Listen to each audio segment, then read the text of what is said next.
can we be higher than the morality of this God character? Children have their own ways of asking those questions, which are obvious questions, and then they get thrown out because the Sunday school teacher or the Bible study leader can't answer.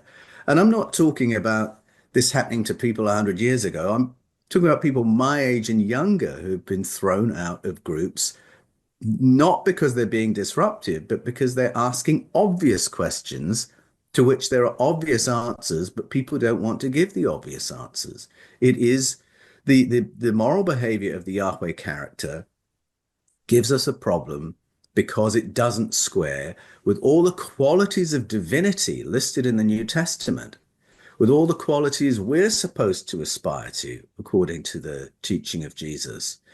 And I think when the church has answered these questions in the past, it's essentially been by telling people to ignore their own conscience, that if God does it, it must be all right. And if you worship God, then you better come to terms with who God is and stay on his right side. The problem with these answers where we have to shut down our conscience is simply that if you worship a God who's violent, you have to justify violence. And once you've justified violence, then you might use violence in God's name. And we've had 2,000 years of history showing that's certainly the case. If you worship a God who's a xenophobe, you'll have to justify xenophobia and start thinking in xenophobic terms. These are my people, these are not my people. That's the way Yahweh thought. If you worship a God who is a misogynist, you have to justify misogyny. And Yahweh was a misogynist. He hated adult women.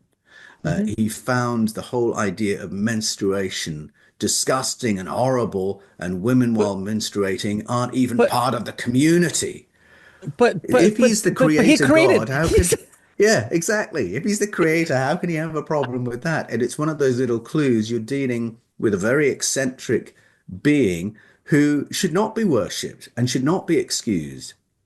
But as soon as we get into the track of justifying his misogyny, his violence, and his xenophobia, you can draw a straight line between that and so many injustices and abuses done in the name of God because we're prosecuting God's will. So it's very important that we stop making mistakes of this order because they lead to disastrous results.